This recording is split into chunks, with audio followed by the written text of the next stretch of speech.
ಗಾಂಧೀಜಿ ಪ್ರಣೀತ ಕನಸಿನ ಭಾರತ ಗ್ರಾಮ ಸ್ವರಾಜ್ಯ ಸರ್ವೋದಯ ರಚನೆಯನ್ನು ಅನುಷ್ಠಾನ ಮಾಡಿ ಪ್ರತಿಯೊಂದು ಗ್ರಾಮಗಳಲ್ಲಿ ಅದನ್ನು ಅಳವಡಿಕೆ ಮಾಡಿ ಪ್ರಚಾರ ಮಾಡಿದಂಥ ಇವತ್ತಿನ ಕರ್ನಾಟಕ ರಾಜ್ಯದ ಸನ್ಮಾನ್ಯ ಮುಖ್ಯಮಂತ್ರಿ ಶ್ರೀ ಸಿದ್ದರಾಮಯ್ಯನವರು ಅದನ್ನು ಮಾಡಿದ್ದಾರೆ ಅನ್ನುವಂಥ ಒಂದು ಭಾವನೆ ನಮ್ಮಲ್ಲಿದೆ. ಮತ್ತು ಜನರ ಪರವಾಗಿ ಸಾಮಾನ್ಯ ಜನ ಬಡತನದಿಂದ ಮೇಲೆ ಬರಬೇಕು, ಜಾತಿ ಕೀಳು ಮೇಲು ಎಲ್ಲ ಹೋಗಬೇಕು, ಶ್ರೀಮಂತ ಬಡತನ ಒಂದಾಗಬೇಕು, ಆಮೇಲೆ ಒಂದು ಶಾಂತಿ ಭಾವನೆ ನೆಲೆಸುವಂಥ ಒಂದು ಕಾರ್ಯಕ್ರಮ ಆಗಬೇಕಂತೇಳಿ ಮಾನ್ಯ ಸಿದ್ದರಾಮಯ್ಯನವರು ಮಾಡಿದ್ದಾರೆ. ಅದರ ಒಂದು ದ್ಯೋತಕವಾಗಿ ನಾನು ಸರ್ವೋದಯ ಸಮಾಜ ಸೇವಕನಾಗಿ ಅಂಥ ಒಂದು ಮಹತ್ವದ ಕೆಲಸವನ್ನು ಮಾಡಬೇಕಂತೇಳಿ ನಾನು ಪ್ರಯತ್ನ ಮಾಡಿದ್ದೆ. ಅದಕ್ಕೆ ನಮ್ಮ ಬೆಳಗಾವಿ ಜಿಲ್ಲೆಯ ಧಾರವಾಡ, ಬಿಜಾಪುರದ ಸಹಯೋಗಗಳು ಕೂಡ ನನಗೆ ಸಹಾಯ ಮಾಡ್ತೀವಿ, ನೀನು ಮಾಡಲೇಬೇಕಂತ ಹೇಳಬೇಕಾಗಿ ಇವತ್ತು ನಾವು ಅವರ ಪ್ರತಿಮೆಯನ್ನು ನಿಲ್ಲಿಸಬೇಕು. ಯಾಕಂದರೆ ಗಾಂಧೀಜಿಯವರು ಡಾಕ್ಟರ್ ಅಂಬೇಡ್ಕರ್ ಅವರು ಮಾಡಿದ ಆ ತತ್ವಗಳನ್ನು ಅನುಷ್ಠಾನ ಮಾಡಲಿಕ್ಕೆ ಪ್ರಯತ್ನ ಮಾಡಿದ್ದಾರೆ. ಅದಕ್ಕಾಗಿ ನಾವು ಅವ್ರ ಭಾವನೆ ಮಾಡಬೇಕು. ಈಗ 1947ರಲ್ಲಿ ಸ್ವತಂತ್ರ ಸಿಕ್ತು.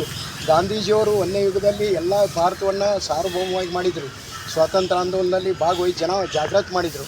ಎರಡನೇ ಯುಗದಲ್ಲಿ ನಮ್ಮ ತಂದೆ ನೀಲಕಂಠಯ್ಯ ಗೊಡಚೆ ಗಣಾಚಾರಿ ಅವ್ರು ಸರ್ವೋದಯ ಸಂತ ಗಾಂಧಿ ಜೊತೆಗಿದ್ದರು, ವಿನೋಬಾ ಭಾವೆಯವರು ಕೂರಿದ್ರು. ಅವರು ಅಲ್ಲಿ ಎಲ್ಲ ಕಾರ್ಯಕ್ರಮ ಮಾಡ್ತಾಯಿದ್ರು. ಪ್ರತಿ ಗ್ರಾಮದಲ್ಲಿ ಸ್ವಾವಲಂಬನೆ, ನೂಲು ನೇಯ್ದು, ಆಮೇಲೆ ಉದ್ಯೋಗ ಅವಕಾಶ ಕೊಡೋದು ಮಾಡ್ತಿದ್ರು. ಅದು ಎರಡನೇ ಯುಗ.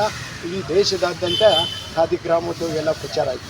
ಮೂರನೇ ಯುಗ ಏನಾಗಬೇಕು ಅಂದರೆ ಪ್ರತಿ ಗ್ರಾಮಗಳು, ನಮ್ಮ ಭಾರತ ದೇಶದ 6 ಲಕ್ಷ ಹಳ್ಳಿಗಳು ಸ್ವತಂತ್ರವಾಗಿ ತಮ್ಮದೇ ಆದ ಆರ್ಥಿಕ ನೆಲೆ ಮೇಲೆ ನಿಲ್ಲಬೇಕು ಮತ್ತು ಸಾಮಾನ್ಯವಾಗಿ ಎಲ್ಲ ಜನರು ಸರಿಸಮಾನ ಆಗಬೇಕು. ಅಲ್ಲಿ ಸರ್ವೋದಯ ಸಮಾಜ ಬರಬೇಕು. ಸರ್ವೋದಯ ಸಮಾಜ ಅಂದರೆ ಅಲ್ಲಿ ಯಾವುದೇ ಭಾವನೆ ಇಲ್ಲ, ಸರ್ವಧರ್ಮ ಸಮ್ಮೇಳನವೇ ಸರ್ವೋದಯ ಅಂಥೇಳಿ ಗಾಂಧೀಜಿಯವರು ಹೇಳಿದಂಥ ತತ್ವವನ್ನು ಇವತ್ತು ಯಾವ ಸರ್ಕಾರಗಳು ಮಾಡ್ತಾರೆ ಅವರಿಗೆ ನಾವು ಮೆಚ್ಚಬೇಕು. ಆ ಕಾರ್ಯಕ್ರಮ ಹಾಕುವಂಥ ಯೋಜನೆಗಳು ಆ ಮಂತ್ರಿಯಲ್ಲಾಗಲಿ ಅಥವಾ ಸಮಾಜ ಸೇವಕನಾಗಿ ಇದ್ದರೆ ಹಾಕಿಕೊಟ್ಟಿನ ಇಲ್ಲದ್ರೆ ಆಗೋದಿಲ್ಲ. ಅದಕ್ಕಾಗಿ ಇವತ್ತು ಎಲ್ಲ ಜನರು ಸಬಲರಾಗಬೇಕು, ಸಾಮಾನ್ಯವಾಗಿ ಬಡತನ ಹೋಗಬೇಕು, ನಿರುದ್ಯೋಗ ಹೋಗಬೇಕು, ಇವೆಲ್ಲ ಆಗಬೇಕು ಅನ್ನುವಂಥ ಕಾರ್ಯಕ್ರಮ ಹಾಕಿದಂಥ ಸನ್ಮಾನ್ಯ ಶ್ರೀ ಸಿದ್ದರಾಮಯ್ಯನವರಿಗೆ ಪ್ರತಿಮೆಯನ್ನು ನಿಲ್ಲಿಸಲೇಬೇಕು. ಅದನ್ನು ಸುಮಾರು ದಿನಗಳಲ್ಲಿ ಅವರಿಂದನೇ ಅದನ್ನು ಉದ್ಘಾಟನೆ ಮಾಡಿಸ್ಬೇಕು ಅನ್ನುವಂಥ ಭಾವನೆ ಇದೆ. ಅವರು ಮೊನ್ನೆ ಇದು ಬೆಳಗಾವಿ ಅಧಿವೇಶನದಲ್ಲಿ ಭೇಟಿಯಾಗಿ ವಿಚಾರ ಹೇಳಿದೆ, ಏನಪ್ಪ ನಂದ್ಯಾಕೆ ಜೀವಂತದಿಂದ ನಿಲ್ಲಿಸ್ತಿದ್ವಿ ಬೇಡ ಅಂತಂದು.